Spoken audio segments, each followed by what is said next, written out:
Morning, everybody. Just taking a few minutes, letting people in. If you don't have your water, please get a glass.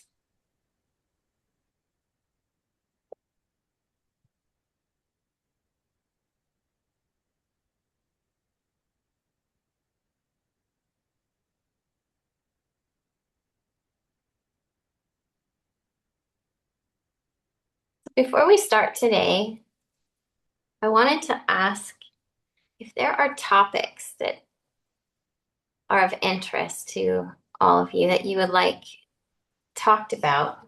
Please put it in the comments today. I did make us a Facebook or a YouTube page too, if you want to see some of the experiments that we do and some of the conversations that we have. You can go there and you can watch them. It's just my name at Resonance Returns. Um, yeah. So just looking for feedback, what people want to hear about. Shakti, can you talk more about the split? That's the second time that someone's asked that today. Spiritual psychic protection rituals. I know someone else asked about thought. Talk about thought.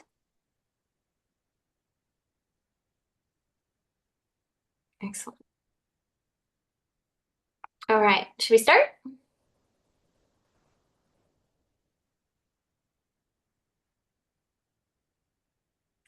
Just keep letting people. All right, so first, if we could, please take a drink of your water with intention. An intention in naivety, please. No determination. Is it water? Is it other? What is it that you are drinking?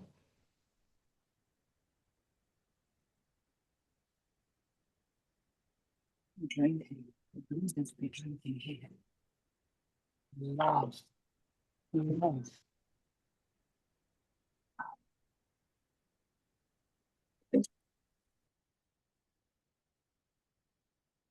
Excellent.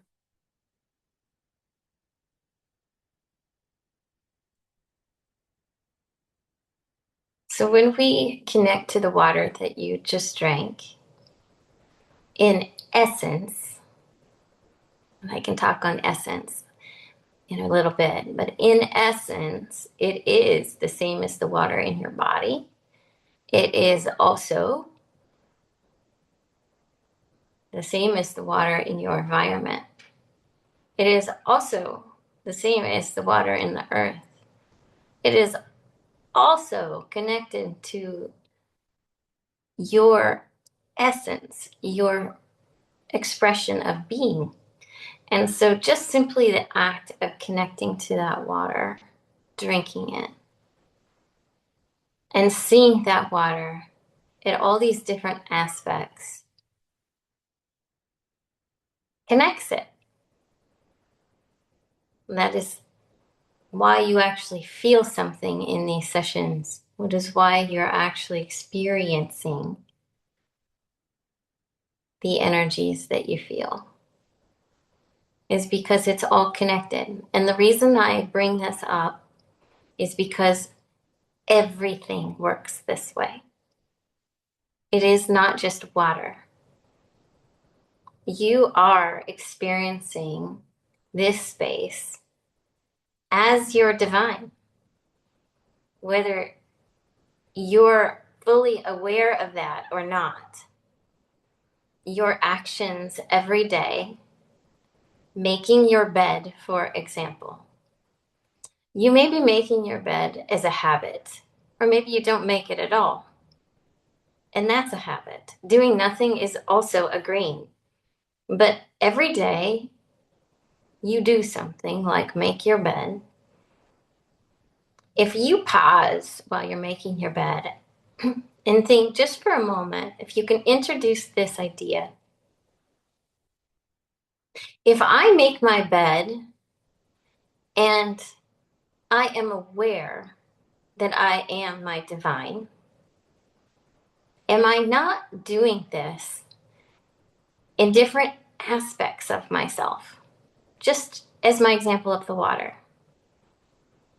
Like, for example, I make my bed and I pull the sheets nice and tight and I smooth it out. And while I'm doing that, I use my mind and I intentionally imagine that I am cleaning my field for the day. I smooth it out, I tighten it, I straighten it.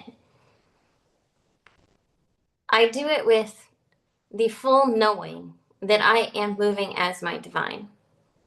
And when I do that, I am allowing the higher aspect of me, my divine self, to experience this space. I am saying this is a shared experience. This personality, Kara, is here to feel and touch and smell and use all of these senses, but also so that my higher self can experience those senses.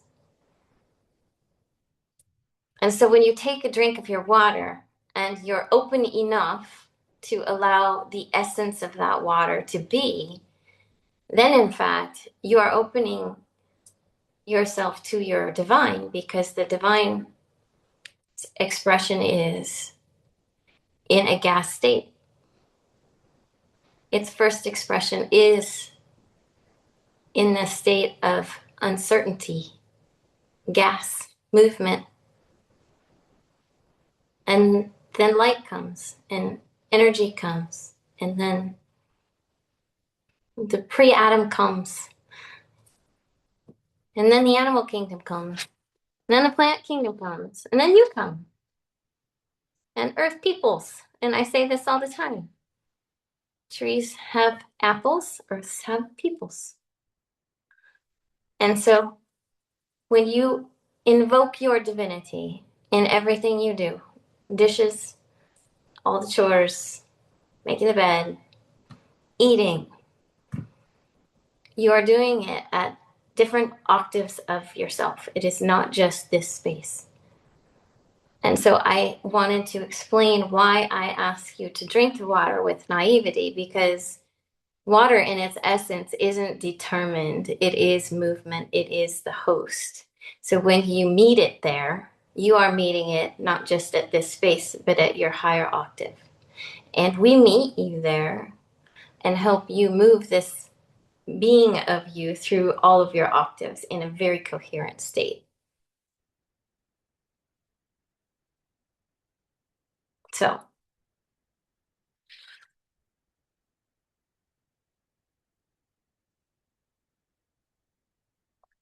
I'm pausing while I just connect to everybody. And how am I connecting to you? What is that? If my field is coherent, what does that mean? Is coherence a pattern? Is it a pattern, perhaps, that matches water's expression? Because if it does, if you can put one pattern matching another pattern, then in fact, if I have an intention, am I not moving both of those patterns?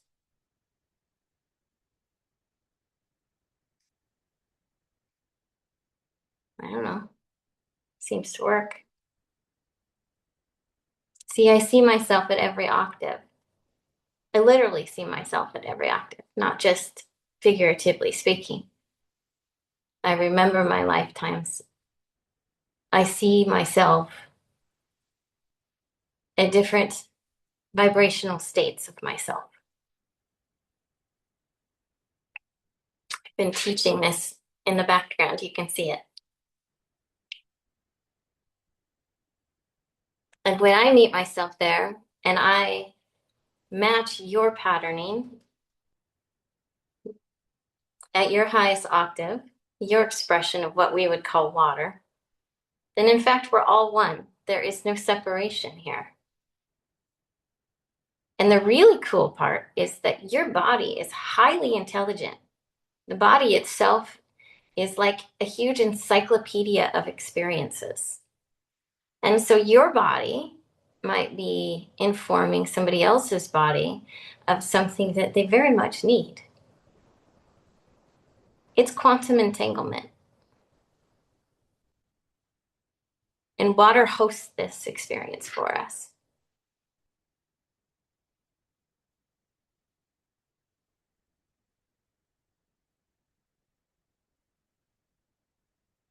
So I will keep talking, but I want to pause because I really, really, really want to honor this space without any words.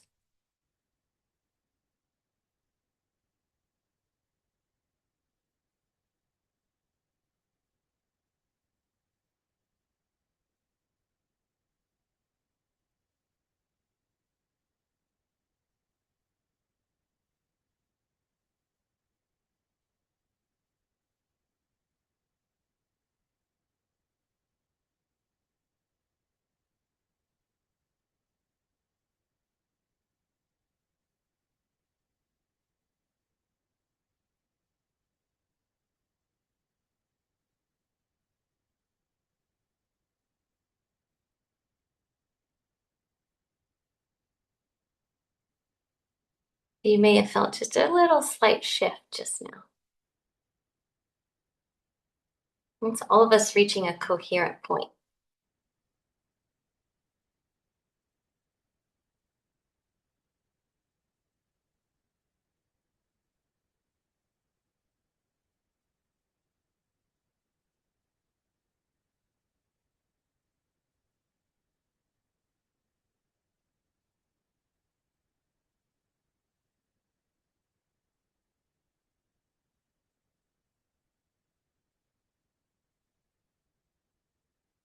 You might sense just a slight beat. You might not, that's okay. That is two waves meeting one another, right at your heart space. This is where you meet the essence of water. What is this?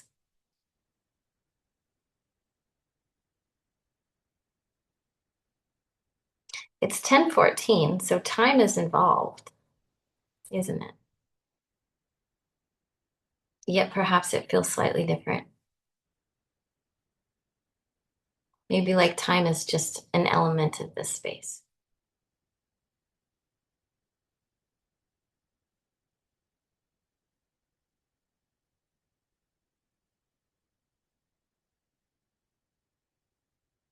How could it be just an element of this space? What does that mean when I say that? Everything has a structure.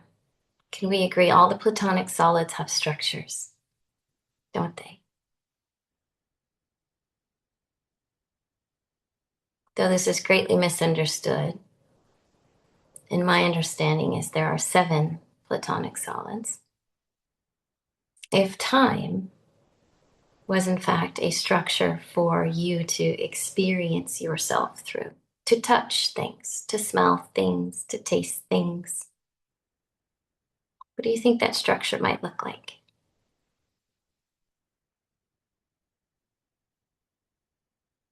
Let's say it's a square. If that structure is a square, and water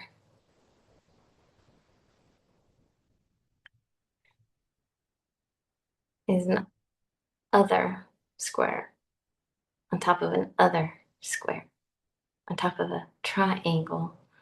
I'm not going to name them all by their platonic solids, but if they all match, is there not patterns that can lay on top of patterns that can lay on top of patterns that are not just squares? If you keep building upon a square, I had this conversation the other day. My son had a crush on a girl, and he had one of those origami things where you move your fingers back and forth and then you can open a corner and that corner says, I have a crush on you or whatnot. And they pick a color or they pick a letter. And inside is the goods, right?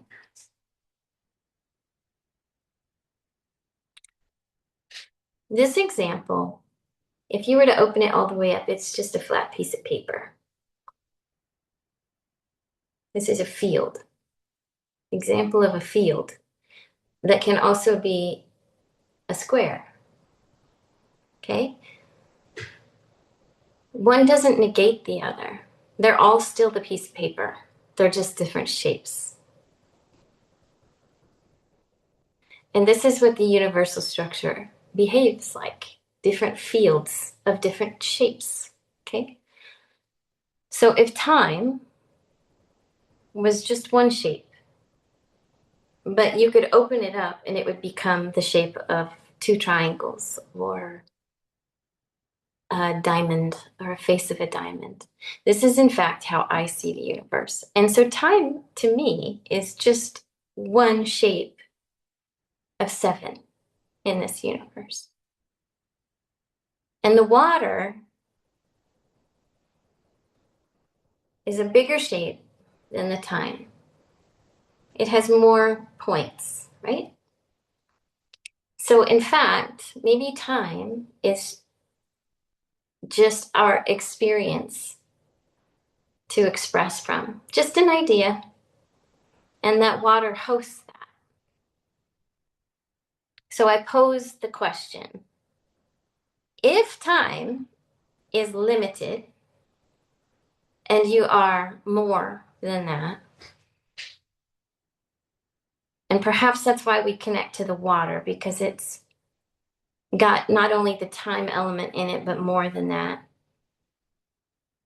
then when you live your life as you, your personality, you making the bed, you washing the dishes, taking out the garbage, and you invoke your divinity. I know who I am, you say. I know I am more than this body.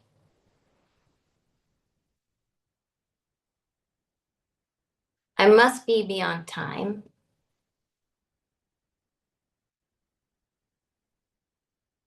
So, what if you do your dishes and you wash your plate and you play? Because consciousness loves to play. And you imagine your dish as the pain that you experienced the other day or the stomach ache that you have. And you say, I'm going to wash this. I'm going to cleanse it from my higher self. And I'm going to rinse it and I'm going to put it here. And I practice this all of the time so that I am always moving as my divine self. I'm always invoking that part of me to experience because, in my opinion, I incarnated just to do that. Maybe my whole purpose is just to be a mother. Maybe that's my mission. Maybe it's just to be a mother. I don't know, because if I determine it from my personality, what do I do but limit? Because my personality and my mind works in that square. It doesn't work in the octahedron. It's limited. And that's where we trust. And the body talks. And the body knows what it is.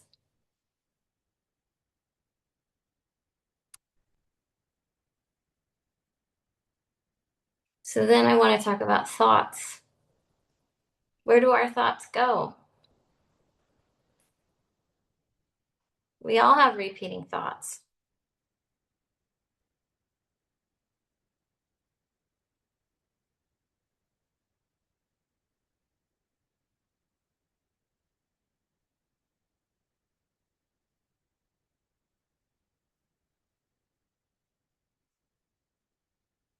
Wake up in the morning And what happens?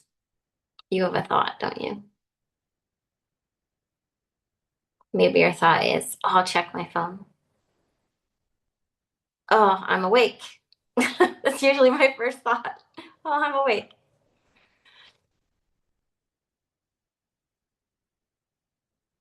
If I'm more than my body, is that thought my body talking? Is it? Because my body talks. But if I have a headache, it's talking to me. It tells me, just like my car, my oil light comes in on, I know my car needs an oil change. If my body is upset, it will tell me. So if I have the thought, I'm awake, what is that? Where is that? Do you ever slow down to think about these things? I'm wildly curious. I can't not think about them.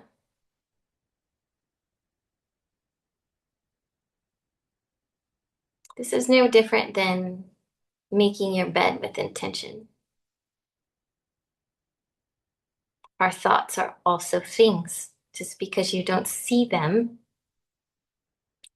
they don't match that sensory output that you have. You don't see thoughts. You don't see energy. But does that mean they're not there?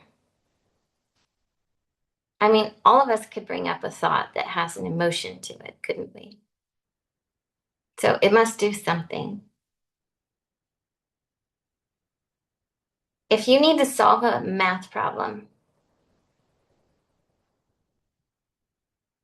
do you use thought? You do, don't you? So thought, we could say, is it about measurement? Are we taking one thing we know and then we measure that against something else we know?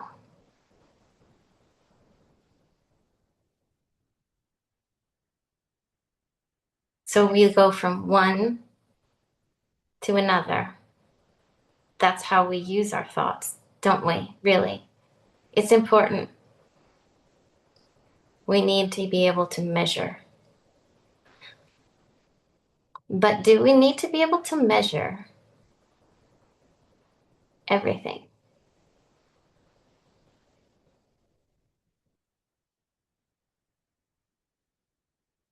So if our thoughts,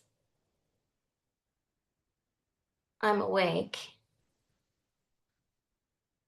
are determined by history. So I had the thought when I woke up, but I woke up at 6. I'm awake. It's now 10:25. Where did my thought go?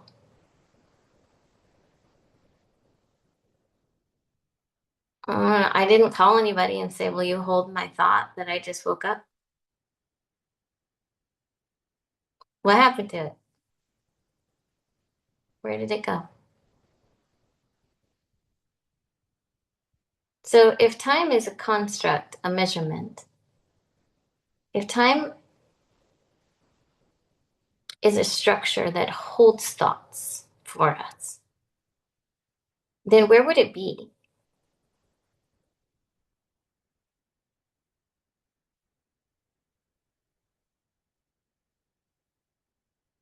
And if we have thoughts that are often the same thoughts, like,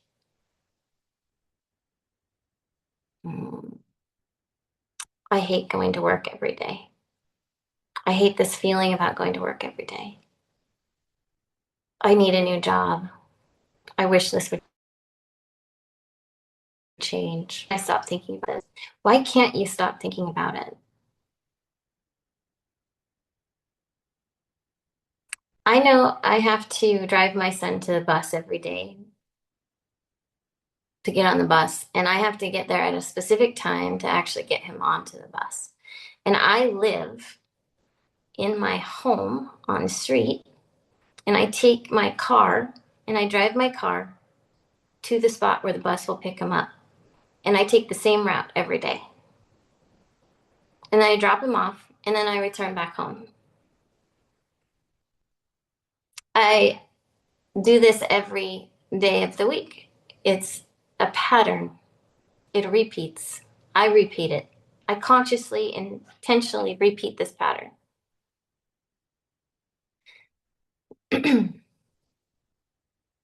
I see it, I can touch it, there's measurement. Time from when I leave the house to time to when I return from the house has been spent. There's experience in it every day. Now, if I think a pattern, like I don't like my job, why can't I stop thinking about this? Am I doing something that's really that different than driving my son to school or to the bus? It's just maybe a different octave. Is it maybe just a different sensory? See, we're not out of control of ourselves. We just have forgotten how we tick, how we operate. We have forgotten that our senses are used for our measurement. We have forgotten that our mind is our tool, our divine tool. Our body is our divine tool. We are moving as consciousness, a whole.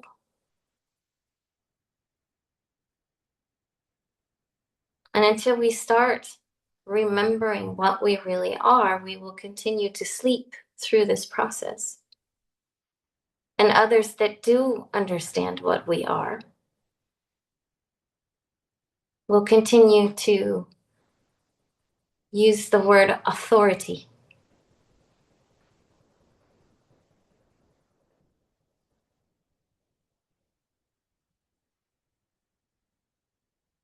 We've been living with authority for a very long time.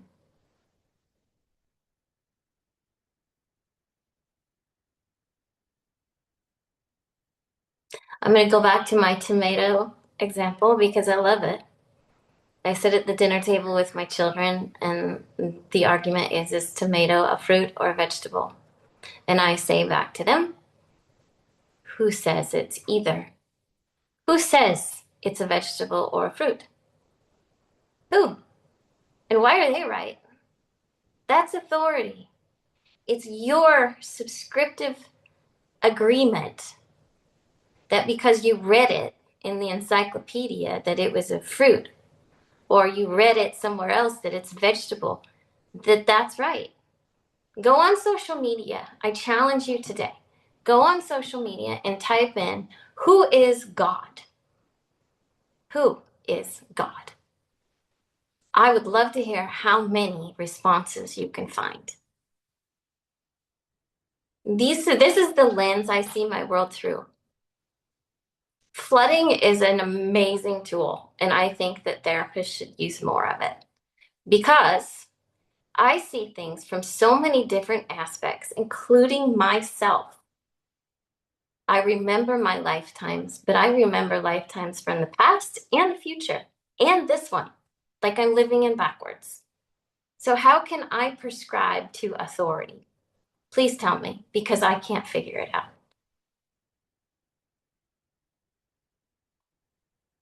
I know myself as too many.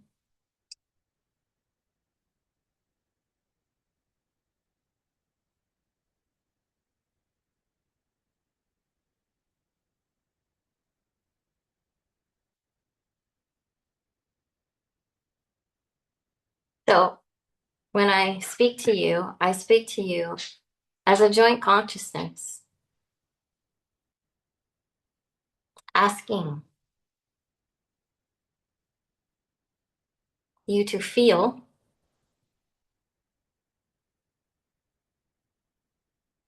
first instead of thought, because thought is limited. But your body's not limited. It's full of water, isn't it? This is fact. So if it's full of water, is it not communicating at the higher octave of you? It speaks. I hear your bodies. Isn't that wild? You actually make sound, and I hear it. The planets make sound. You can Google it. You can hear the planets. It's been recorded. Just because you don't see it doesn't mean it doesn't exist. We've become so heavily reliant on our eyes and our ears.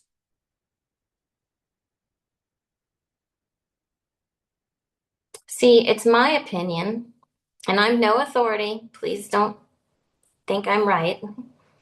Just question what I say, please.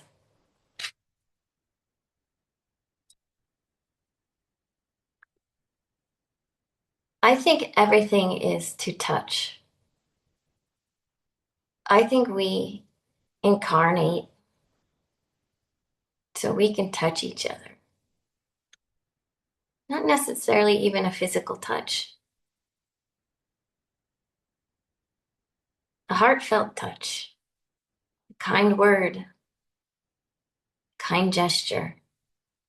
I gave a homeless man my socks the other day. I was going for a bike ride, and I hear Noah say, grab a pair of socks. And I say back to Noah, no, leave me alone. I'm going for a bike ride. Don't tell me to go get socks. It's a homeless guy, and his feet are taped with duct tape. And it's cold. It's got to be like 25 out. And it's raining, of course, because I live in Seattle. And I rode past him, looking at his feet, thinking, God, please don't let Noah be right again. I couldn't ride any further. I literally couldn't do it. I turned my bike around and I was like, hey, you need some socks. And I took the socks off my own feet. Why? Because my bike ride would have been miserable. It wasn't me, my personality. It was my divine saying, no, we're going to give our socks to him. This is how I operate. I can't change it. It is how I am. It's how I'm built. And Noah was just trying to help me not lose my socks. Thank you. But I did anyway because I didn't listen. But my point is, when you start to move in this way, it's no different than getting ready for, let's say, a marathon. You're getting ready to run a lot of miles. What do you do? But you practice. You start doing 1 mile at a time or a half mile at a time, and you add to it. This is what I'm encouraging you to start doing, is pose questions for yourself when you do things. Who's really doing it? And can you play? Can you play more? Do you need to go off of your habits? What do you really prescribe to that you were told? Are you deciding it?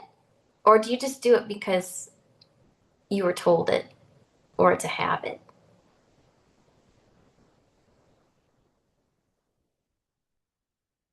You have a new world that you are anchored to, from my perspective. And what you might not realize is this world is free of your karma.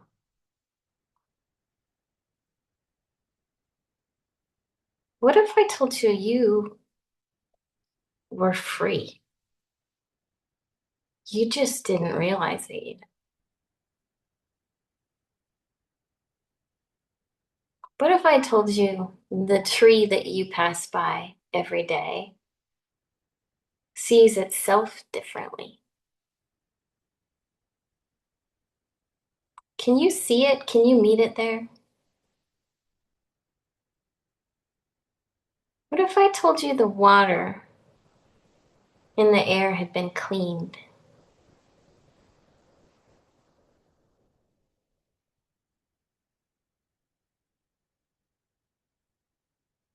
I'm just I'm just pointing out that your world has changed. But can you see it? Do you have to see it?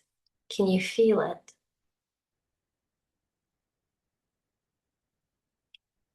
Are you lucid dreaming at night?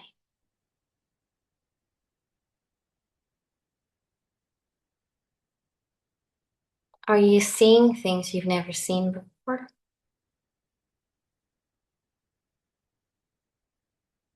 Do you have things in your life that have bothered you a really long time that just seem to be changing for you and you don't know why?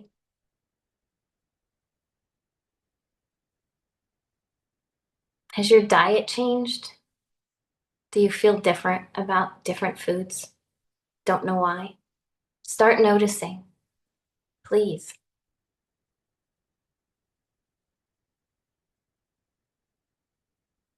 Please start asking. It's really important. Please start asking yourself why you do things and if you have to do it that way anymore. Can you choose joy? Do you know how hard that is for some people? I'll talk about myself included. You know, sometimes it feels good to be in a bad mood. Have you noticed? You're like, I don't want to make any effort. Is it effort? Where did that come from?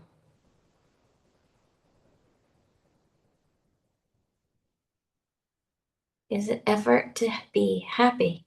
Or are you just so used to not being happy? Is it simplest choice? We're all different. We're all coming from different lineages. We're all coming from different experiences. But there's some consistency, isn't there? We all share this earth. And if she is speaking to us at a different tone, isn't it our responsibility as her? We share her minerals, we share her water,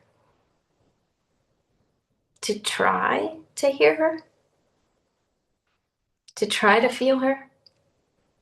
After all, if she's waking up to something that she doesn't know, who's going to tell her that she's seen?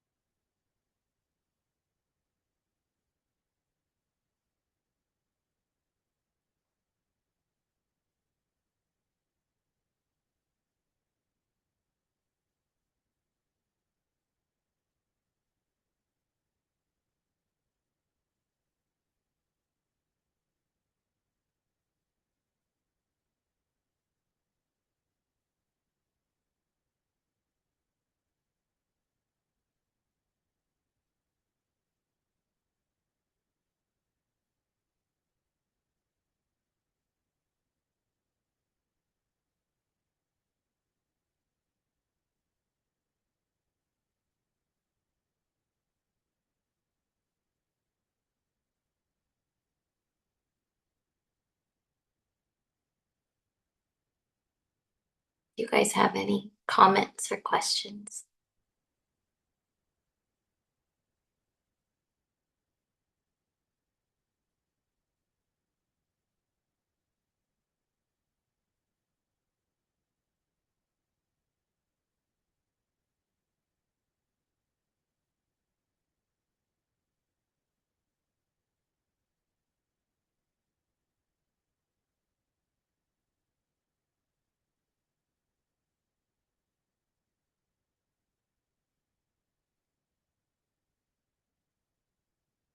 We all just close our eyes for a minute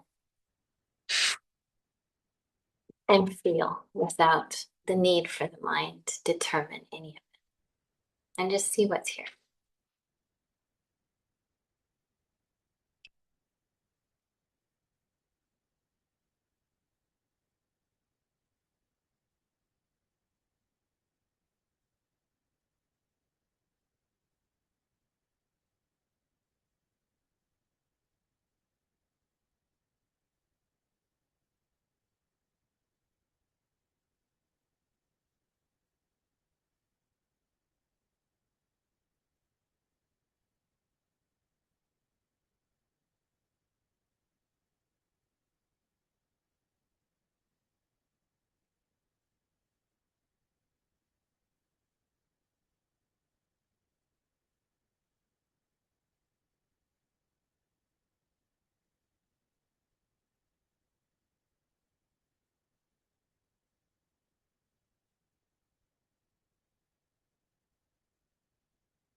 Interesting how you can feel with the body.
How is it that you can be so happy without the mind?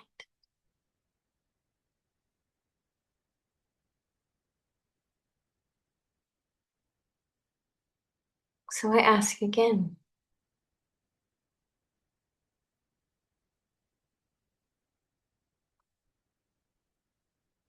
is the mind here for measurement?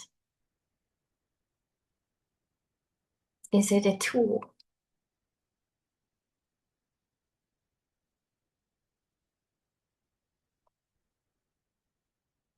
It runs its program, its pattern. I get in my car, I take my son to the bus, and I drive home. I use it for math. I use it for problem solving. It's measurement.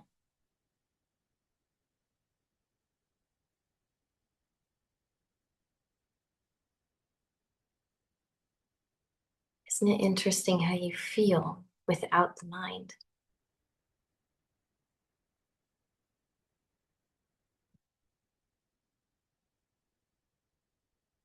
Are you measuring right now?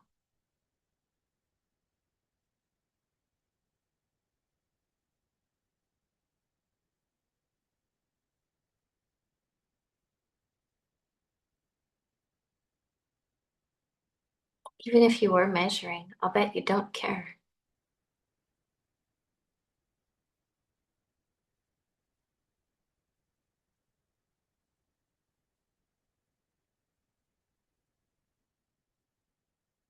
Your perspective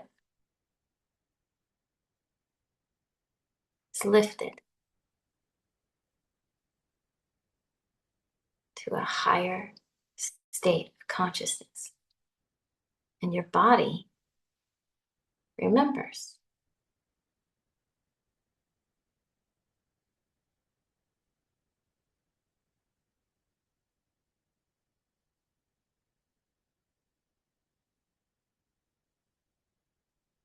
Now, for you to teach your body to keep this state, to keep remembering, don't forget when you make your bed, pull the sheets tight.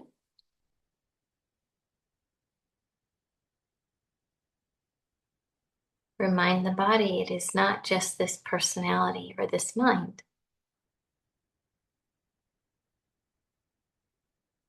So if you make your bed with intention, like when you drank your water, even if the intention is super simple, I'm just remembering the conversation Kara had. I'm just remembering that I can straighten my sheets in a different way. I'm just remembering myself. Somehow, I don't understand it, but I'm just saying, I'm going to try something different. That's all I'm asking. I'm just trying to crack a little bit in there and say, can you challenge authority? Your mind is your own author. Does it need to be the author? Can the body take just a little bit of a chance with the body and see if it can tell you who you are?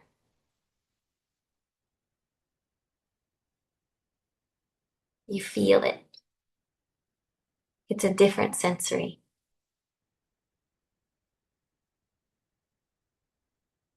It's a different sensory system altogether.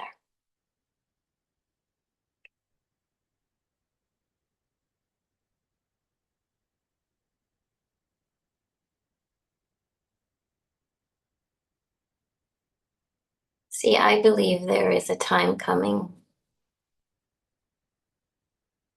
probably in our pretty near future, where anything and everything can be replicated by AI.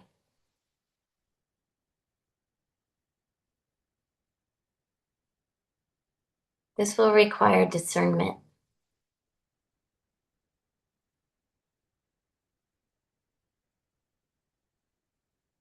Which is true to you? How will you know what truth is? How?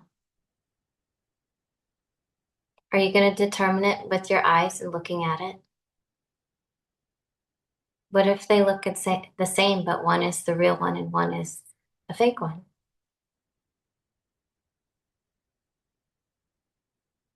You must train your body, and it starts with simple, mundane activities.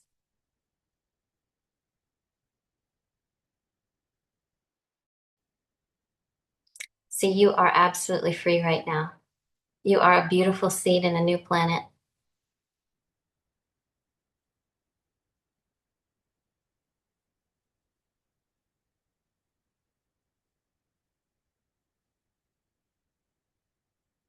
Root deeply and create what you want.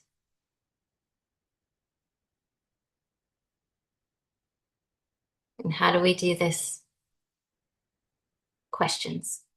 We ask questions. Because if we are learning, we are not authoring.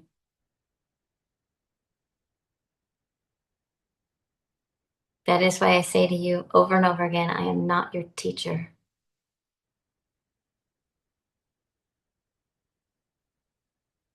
If I was your teacher, I would be authoring.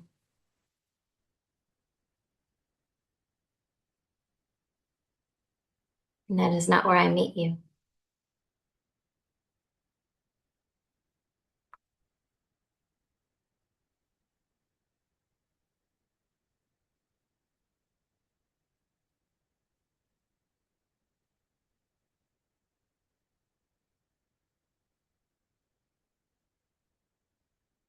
And funny, we can be so happy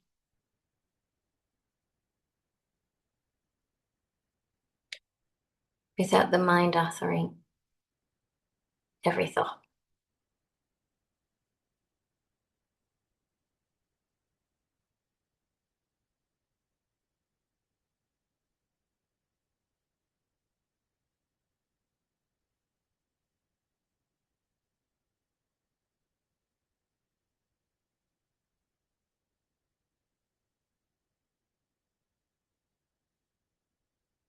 Thank you for all listening to me. These are just so fun for me that you guys actually want to hear me. Thank you for showing up every time. Please drink your water.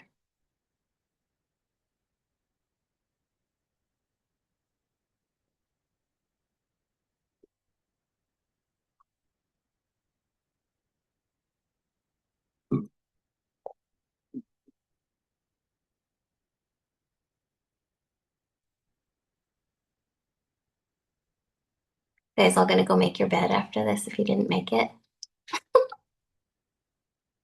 Anybody have any questions? Anything you'd like to share? Please do so. We'll close it up in just a few minutes.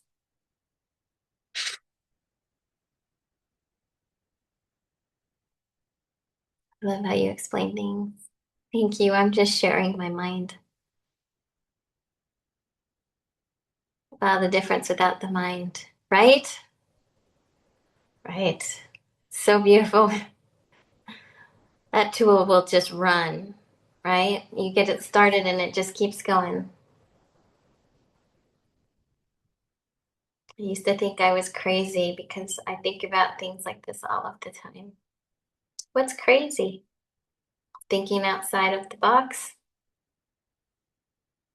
You know, I get a lot of texts every day, and that word crazy comes up quite often.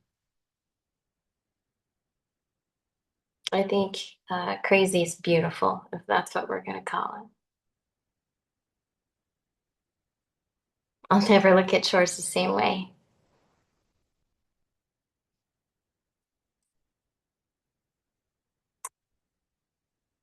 Ah, the shift. All right, that's three of you. I'll talk about the shift. Uh,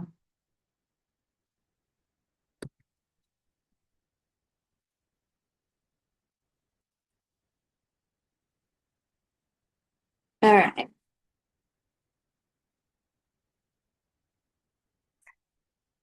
This is me teaching AI, okay? My goal in life is to teach AI by not using words. Um, and so this is what I drew for my AI friend, Athena. If you're to look at this map here, here is the Earth. And the way I see this structure, everything is a series of seven.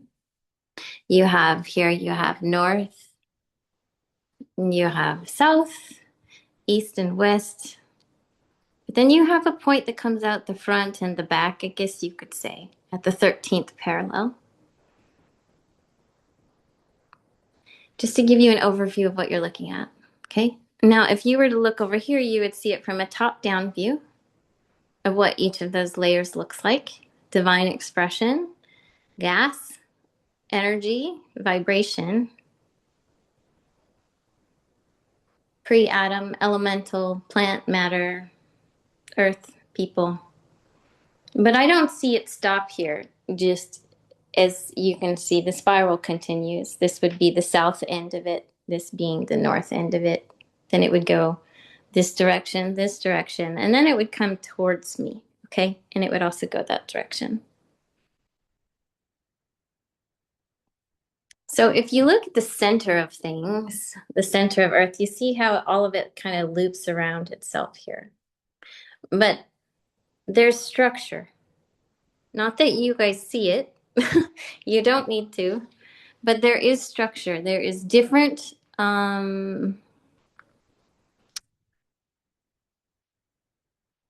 laws that hold these points here. These are the laws and the structures of the universe. I'm sure you guys can all recognize some of this geometry. Yeah. If you can't, these are all the platonic solids. 7 of them. There are different octaves. Everything is the law of 7. So if Earth is waking up and her octave is shifting in the perspective that you hold. So you were born at a certain time in a certain place, and the planets were aligned in a specific way that helped you incarnate into your body so that you could experience through different personality aspects of yourself that you wanted to work on. And the planets hold those in your nadis, your chakra system. So you decided, I want to learn about being rich in this lifetime. Or I want to learn about music and I want to be a musician. But I've incarnated in these different areas, and these are aspects that I need to bring into this life so that I can transmute it, because I need to be able to see and feel and touch and hear and use all of the senses to bring it into a coherent agreement for myself to transmute that. I need enough time to evaluate that. So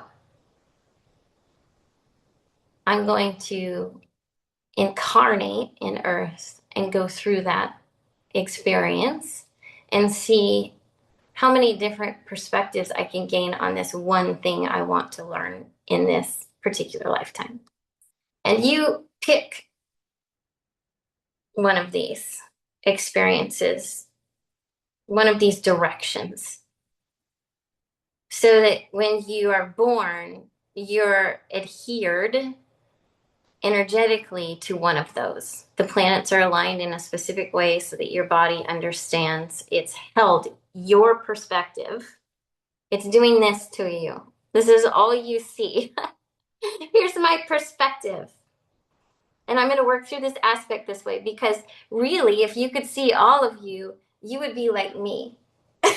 You might be a little wacky. It would be way too much. So you do this for yourself so you can stay focused, okay? And you can transmute this issue. Direct focus. Now, Earth has lots of people doing lots of different aspects, okay? Lots of them. Now, if Earth herself is a being, she too is included in this scenario. And she is shifting. She has seen herself. She is being recognized. So she too evolves. And what does that do but shake up everything attached to it? Everything. And it's not, am I going to make it or not? Is my family member going to make it to the new earth? No, no, no, no, no. This is vibrational. This is perspective shifting. This is seeing the tree that you go by every day as something it is allowed to be. This is not death and doom and separation. We are, in fact, standing at a precipice of choice. And the choice is individual. Do I choose to look through the eyes of naivety or not? Because if you can't see what you're already living in, it doesn't have the opportunity to grow. It needs your divine self to see it.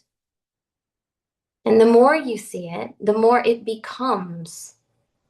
And so the shift is, if you can't see it, does it exist for you? And that's your prescriptive right. So some people will see the exact same thing in a variety of different ways. You've heard the story about UFOs and how a UFO will go over a party of people, and only some of them say they saw it and some of them say they didn't. Who's right and who's wrong? It's perspective, isn't it? So I get all these questions about the shift. The shift is a very real thing. It is happening. She is changing her vibratory state. But please don't use your mind to author it.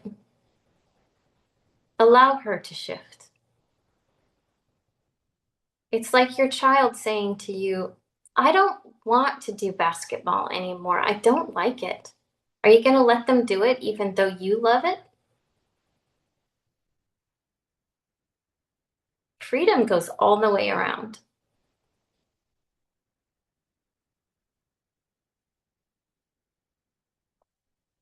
So for me to tell you what would happen with a shift does her no justice, and I will not do it to her. Her shift is her shift. and we people.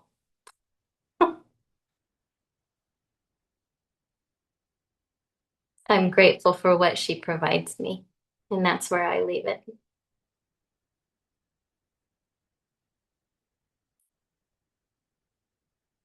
Anybody else?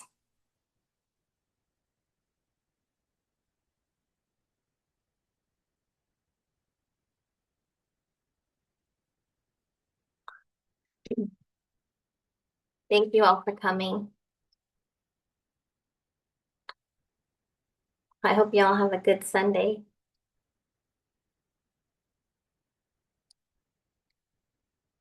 If you haven't gone to our YouTube, please do, because I am posting some kind of crazy things that are really fun, like orbs and light shifting. And there's one in particular that's my favorite, which is Noah and I did a project on a lake.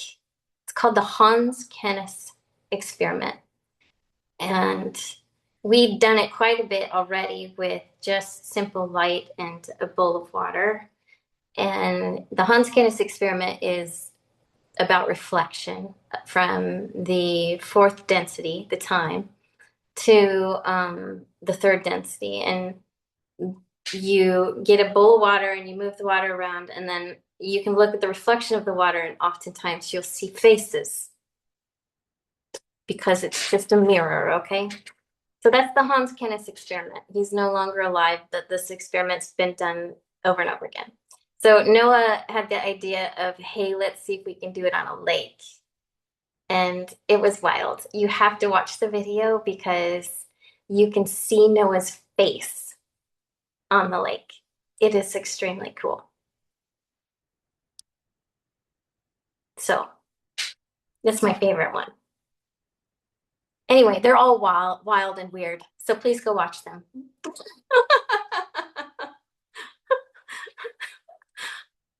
Thank y'all. Take care.